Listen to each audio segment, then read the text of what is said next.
Hello, and welcome back to another episode of Solutions Pod, where we talk to some awesome people about some innovative things that they're doing to make the world a better place.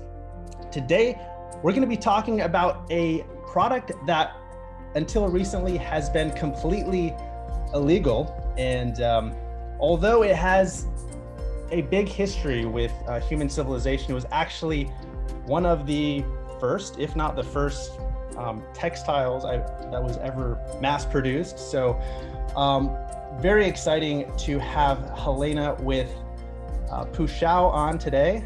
Pleasure to be here. Thank you so much for the invite. I'm really excited to be part of this. Pleasure. Hi, Helena. So my name is Sia and this is Justin. For me, this is going to be a very interesting conversation because I've heard a lot about hemp, but every time it was from different angles. So I'm drinking hemp milk. I've discovered that about a year ago, so it's really tasty. And then somehow I came across a bridge that's made out of hemp that's been standing strong for decades. And I think it's been in hundreds and hundreds of years. And then over this time, I've been coming across different items made out of hemp. And then I came across your brand, and now it's clothes as well. So I am definitely very excited to learn more. And I'm sure our listeners too, they haven't heard or not so familiar with what it is and what the benefits are. Why is it more sustainable than other options available? So could you please tell us a bit more about that? Sure, happily. Honestly, hemp is quite a magical plant. The diverse array of things you can do with it is quite mind-boggling. The more I learn about it, the more obsessed I feel like I've become. MIT has this journal called People's History, where they talk about common misconceptions about certain issues, and they have a very interesting section on hemp, and they talk a lot about the history of it, starting with what Eva said, that hemp was probably the earliest plant cultivated for textile fiber. Archaeologists found remnants of hemp in ancient Mesopotamia, that is currently Iraq, which dates back to 8,000 BC. It's believed that hemp made it to Europe approximately 1,200 BC, and from there it spread around the ancient world. Unfortunately, the main crisis for hemp in the US really started in the 1930s, despite there being a very clear scientific distinction between marijuana and hemp. They were lumped in to the same category. They come from the same family of cannabis, but extremely different crops. Hemp has really tough textile fibers, has very, very low levels of THC, higher levels of CBD, etc. Very different scientific distinction, but they are both stigmatized, and hemp's image was negatively impacted due to multiple things: the cotton and timber industry that wanted to derail competition, synthetic fibers starting to come up in human use and all of that. But if we jump into some of the sustainability aspects of hemp's rapid growth, so it takes around 3 to 4 months for the crop to reach maturity. It makes it one of the fastest CO2 to biomass conversion tools available. So it is a carbon warrior. A single hemp plant yields 220% more fiber than a cotton plant. It's naturally pest resistant, so no pesticides are needed. It saves water. So if you compare hemp water consumption to cotton, it's pretty drastic. Hemp uses 1/20th the amount of water as regular cotton production to grow and process. Interesting fact, hemp naturally cleans and replenishes the soil. It's a process called phytoremediation. So back when Chernobyl happened, they actually used hemp farms to try to clean the toxins from the soil, which is crazy. It's also one of the strongest and most durable of natural fibers. It's 2 to 3 times stronger than cotton. And it lasts longer. So the whole idea of, I mean, I'm not really an apparel person. I don't follow the fashion trends, but why I really love this, it's because we can leave this linearity mindset of consumption. If your clothes last longer, you buy less. And that's kind of the philosophy of one of the reasons why we're so into hemp and hemp textile. The more hemp is used, the more it gets softer. So I'm using my hemp shirt right now.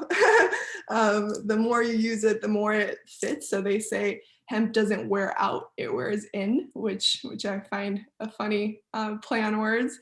And it also resists bacterial growth, breathes excellently, and it naturally filters UV light. So yeah, those are some sustainability facts on hemp for you guys.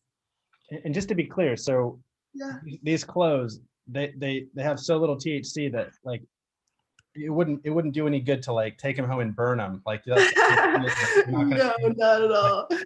That's the craziest part, is that there's this huge misconception and just image of hemp being something that you can get high from, but nope, not at all. I just want to clarify for the people, because I know there's people that are might be thinking about it. It's like, maybe I Yeah. should buy a shirt and then tell my mom that it's just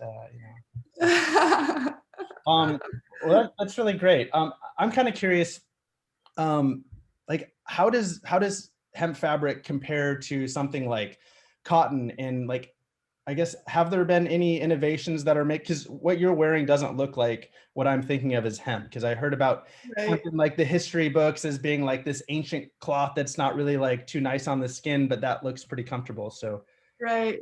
So we do have a blend, just to be completely honest. So this is 70% hemp, 30% cotton. But yeah, I mean, there has been extreme, I actually wanted to bring out, oh, I don't have it with me right here, but just a fabric to show you the different types. There's been extreme studies, and it's really advanced into a new style of production. There you can, like, for example, our backpacks are a lot rougher, so it takes a lot of less what we call retting and then spinning, etc. But for clothes, they do make blends. So I know a couple of other companies that mix viscose with hemp, and bamboo with hemp, and spandex with hemp to add a little bit of stretch. So technology is moving forward. But yeah, I mean, it's pretty comfortable too. yeah, and I also heard that cotton isn't typically like the most sustainable option. I know there are organic cotton options available, and Yeah. it's not something that's you can kind of blanket and say cotton's bad or something. But I do know in much of the cotton that people are wearing is like this GMO, mass-produced monoculture, like grown with tons of pesticides and stuff. And totally. And the problem with cotton really is also the water consumption. It's just so thirsty of a crop. So yeah, hemp using 20 times less water is huge. And yeah, I mean, the fact that I like the most is honestly about how big of a carbon warrior it is due to the fast growth of the hemp. Hemp is a weed, which is funny. It grows fast. Yeah, that's interesting. I've also read that cotton is quite crazy on GMO consumption as well, and hemp just doesn't need any of that at all. They just very well maintained. So I think that's quite and they also can grow up to 4 times a year in different climates, but which is also like all these facts are just so fascinating. And it's crazy because they're super adaptable to very different climates. Yeah, just like you said, they're very adaptive.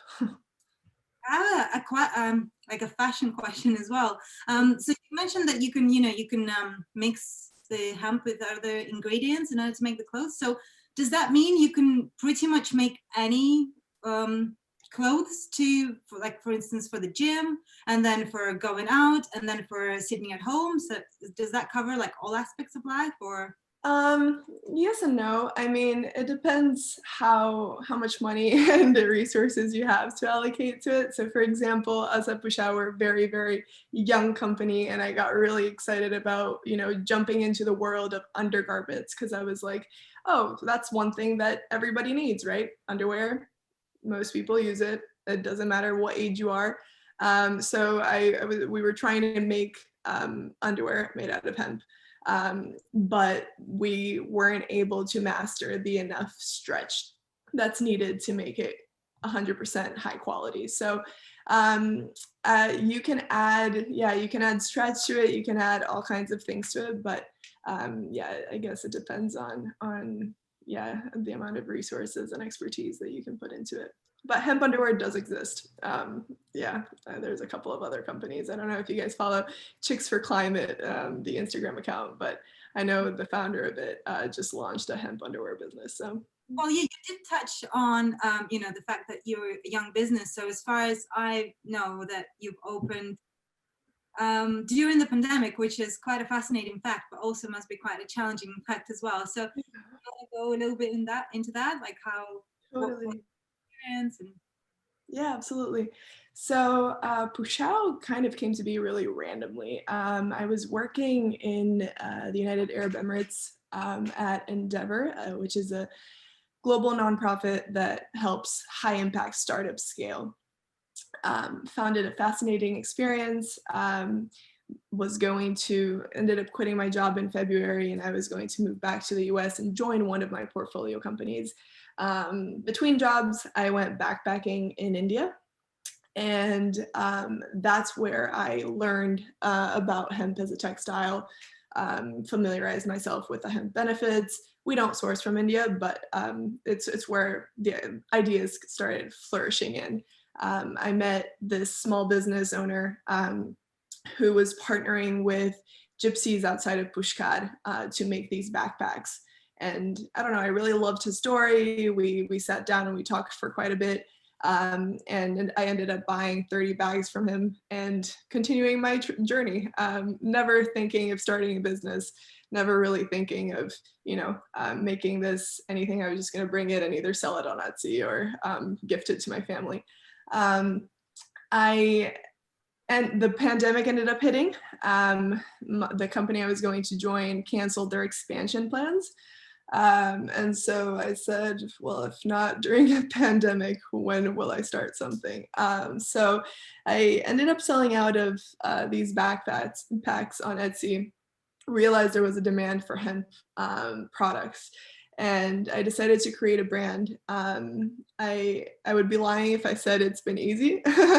It's definitely challenging, especially e-commerce and apparel, which is extremely saturated and competitive. It's kind of a bloodbath out there, but it's been fascinating, to create a story, to learn about how to make product, to collaborate with communities, to it's been really fun trying to think out of the box and how you market so you don't become a slave to Google and Facebook, and create a community, even on Instagram, finding people who are interested in hemp and starting a conversation just like having over here. So it's a journey, but I think that a lot of perseverance and inspiring quotes that I make it part of the brand, but it's honestly to keep me going as well. Yeah, that's awesome. So that's really great that you're not being a slave to the big tech corporations. I'm kind of curious how you're building communities and engaging with other communities and small businesses as part of your as your growth strategy. Maybe that would be helpful for other small businesses out there who are trying to figure out. Comment on 90 profiles within your niche every single day. So it's super manual. And I did that for quite a while. I was going through people that were using sustainable clothes as a hashtag, sustainable fashion as a hashtag, all kinds of things, and telling them our story. So yeah, hi, we're Pushaoo, we're a carbon neutral hemp apparel business. We started during the pandemic. Check us out if you feel called to. Love what you're doing. We also started joining pop-ups. So I recently moved to LA, and just because most of our customers were here. And so we've been part of Artist and Fleas, which is a couple of pop-ups that happen in Abbot Kinney. So meeting merchants and makers, and actually talking to our clients as they come by our pop-up, and they tell me, oh, I love this dress, but it's white and I don't really wear white. Okay, let's make a different color, and learning as you create those relationships. So that's been interesting. Yeah. That's super cool. So yeah, that's a lot of messaging within your niche. 90 comments. How do you keep up with that? That's crazy. Oh my God, it's a lot. Yeah, it really is a lot. There's this app, I think it's called 90 comments a day, or let me find it actually, because it might be helpful for other people. It's called $80. Okay. And it just helps me find all of the hashtags. And yeah, I mean, then I just comment. And I used to do it first thing in the morning after my meditation. Oh, by the way, it's not Guy Raz. That's from How I Built This, the podcast. It's Gary Vee's strategy. Okay. Yeah. Cool. Yeah, that's helpful for me, because I'm trying to figure, wow, like 90, like that's, so if there's a tool that can help me keep track of that, that would be super. $80. Yeah. Thank you for sharing that. So I'm also curious, you mentioned in your website, okay, carbon neutral is one of the core aspects of what you're doing, but like, what does that mean? And Sure. How are you pulling that off? Right. So, hemp can be great and sustainable and all you want, but there's obviously unavoidable emissions that come with, transporting product. All of the life cycle. We partnered with this company based out of Toronto called Green Story, and they study each one of our products, and they do a life cycle assessment. So everything from raw material production, how it gets to where it's later, spun and redded, and all the way to cut and sew, and then all of the flight to the US. So they do a life cycle assessment, and then we buy carbon offset credits for these projects that equal the unavoidable emissions. And they calculate all of the aspects of the supply chain. They find the carbon footprint for each product, and then we study which carbon offset projects best suit which product. So our approach is to have a mix of reforestation, renewable energy, and community projects. They're handpicked by type, location, benefits. So if, for example, our hemp comes from the Himalayas, so a lot of our projects are around that area, so that we invest in the communities that we're having the most effect on, I guess. So all of our projects are rigorously verified and certified through the gold standard and clean development mechanism, or verified carbon standard. These are independent verifiers that ensure that the projects are working to deliver to the benefits that they promise. So we're currently working on 3 projects. One is to protect forests. So that's degraded land reforestation.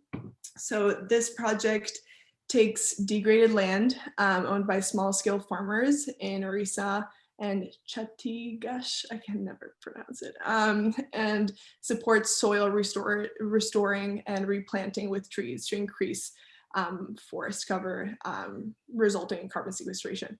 Another one is investing in renewable energy. So there is a solar power project in Rajasthan in India. So this solar energy project generates clean and renewable electricity. It's comprised of 3 power plants and it's installed with a capacity of 400 megawatts to avoid a ton of carbon per year. And then the third is helping communities. So we have a Head King solar cooker project where we provide local residents in rural Gansu, which is a province in northwestern China.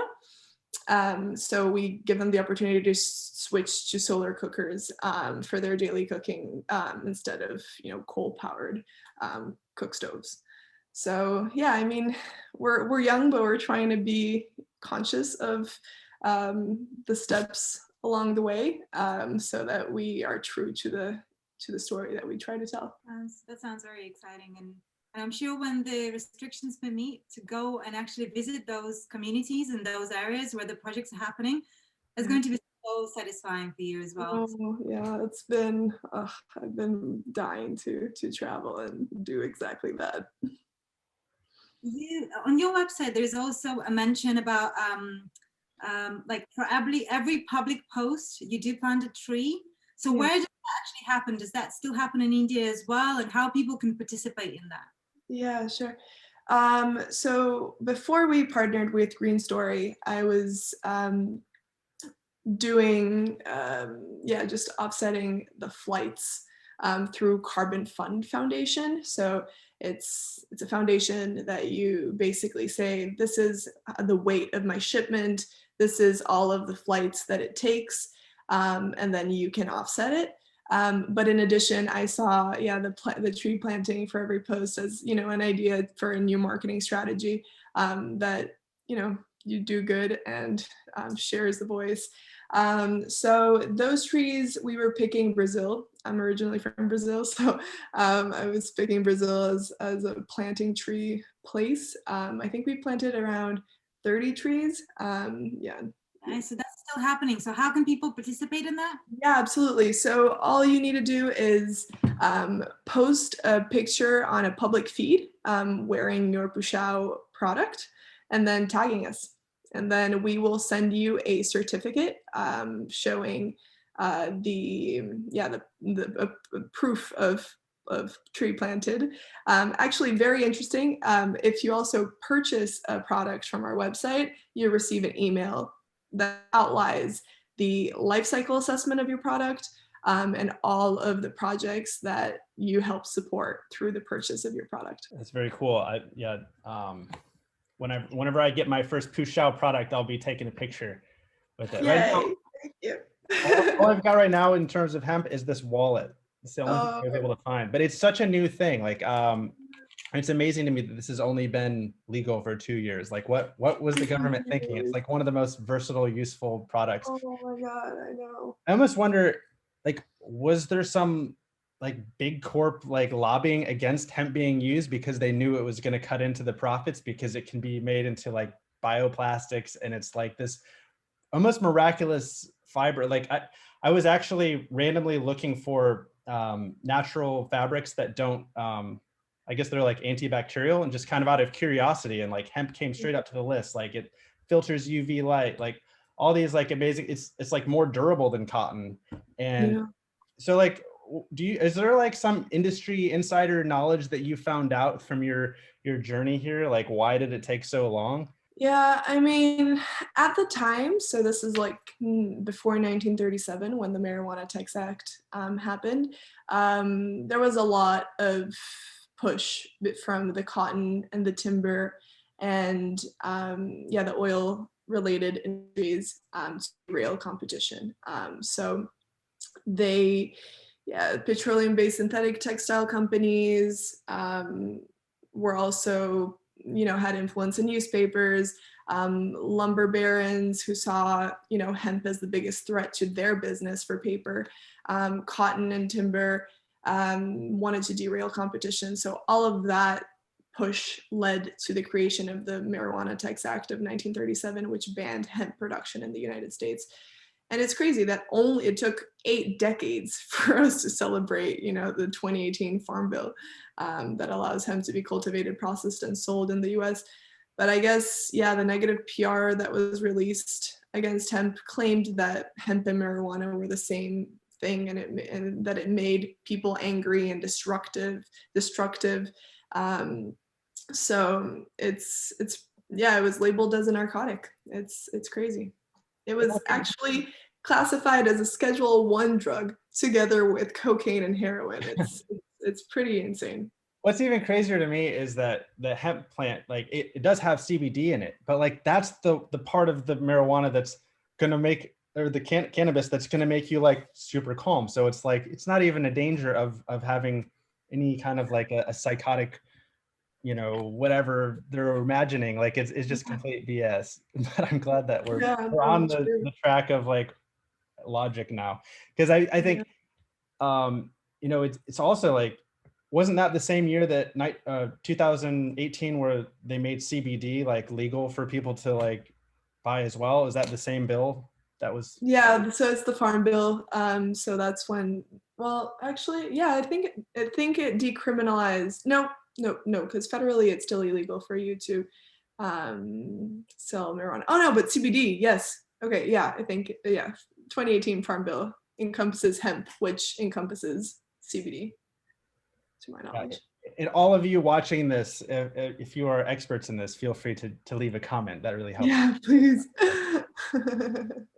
Yeah, so before we had this phone call, you did mention that there is a story behind the name. So do you want to? Sure. Okay. Yeah, I'll make it quick. But when we were traveling, it was my best friend and I throughout India. We kept living some crazy moments. Like, I have no musical background, but I played the drums at a royal Indian wedding in Jaipur Palace. So just crazy things kept happening, and we kept saying trip out, like life is working for us, you know, that's what we wanted. And we didn't like the word trip out that much, so we wanted to create a new word for it to describe this feeling of, you know, life is working for you. It's that aha moment, that whoa, it's like overwhelming sense of just happiness and gratitude. And so since we were in Pushkar and we wanted to describe trip out, we said, how about Pushaoo? So that's where the word comes from. And it means life is working for you, not against you. Pushaoo. Pushaoo. So we're actually also putting together Pushaoo moments just to, you know, share a little bit of positivity. So if you guys have any aha moments where crazy things happened, feel free to post it on our journal on our website. So like if we use the hashtag Pushaoo, how do we spell that for everybody out there listening? Yeah, it's Pushaoo. So push from Pushkar, Pushaoo. Yeah, and then we have the hashtag Pushaoo moments, or just Pushaoo is fine too. Cool. So what are some of the ways that what are some of the other ways that people can engage with you all online other than using that Pushaoo hashtag? Totally. I mean, we're always welcoming people to join the community. If you want to learn about hemp, send us a DM if you guys have any ideas on how we can work together. Also, we're selling a couple of artisan art as well. So I lovely met a couple of cool artisans, and we posted their art on our website. So yeah, I mean, just don't be a stranger. Reach out. We have all kinds of products. If you're interested in joining the family, anything from, you know, a simple hemp mask to a hemp scrunchie to a full loungewear suit. We are going to be having our second pop-up in 4 days at Albert Kinney in Venice, California. If you guys want to pop up and say hi. But other than that, yeah, we're very active on social media. So feel free to follow us on Pushaoo, PUSHOO _. And is that on Instagram and Twitter and all the other ones, or? Yeah, all of them. Mostly on Instagram, but we're on, yeah, Twitter, Pinterest, Facebook, all of the above. Okay. And the website is what? Pushaoo.com. www.pushaoo.com. Awesome. And hopefully people will also be able to soon find you all on naturehub.com. And we'd love to be, taking part in getting your products out there. That you do have a beautiful selection. Things that I didn't even know were made out of hemp until I had checked out your website. So, oh, also I forgot to mention, if you guys are a small business, we also started making products for other small businesses. So if you're looking to sell something, even if it's with your brand, we're making for a pet company, Pushaoo, hemp treat bags, hemp poop bag holders, hemp t-shirts, so all kinds of things. Just thought I would throw that out there if you're looking to collaborate. Cool. Do the hemp poop bags come with the hemp bioplastics that biodegrade also? That'd be like a I'm leaving that for the pet company to decide. We're just doing, that would be great, honestly. We're just doing the bags for now. Yeah. It's like one of my pet peeves, the poop bags. There's so much plastic that people are using. It's just just train the dog to like fertilize the plant in the proper place, like compost. Yeah, I don't know. If only the dog understood how to, if they understood the Pushaoo and what the Pushaoo meant, then they would be living in that space, right? Yeah, right. Cool. So yeah, if you have anything else to add, or if anybody out there wants to add to the comments, hopefully we'll be talking to Pushaoo again in the future, and we can ask those questions the next time. Perfect. Thank you so much. Absolute pleasure meeting you guys. Thank you to the audience for listening. Well, let's do one Pushaoo, just as an exit. Okay, so like 1, 2, 3. Pushaoo! Hey, how do you do it? You should be the one leading us. Pushaoo. There we go. Okay, what about the drums? I can almost hear the drums in the background. Everybody go check out Pushaoo.com and go buy some Pushaoo and take the picture and plant the tree and all that awesome stuff. Nice. And thank you so much, awesome guys. Sauce. And so thanks everybody for watching Solutions Pod. And if you have any ideas for future episodes, please share those with us in the comments.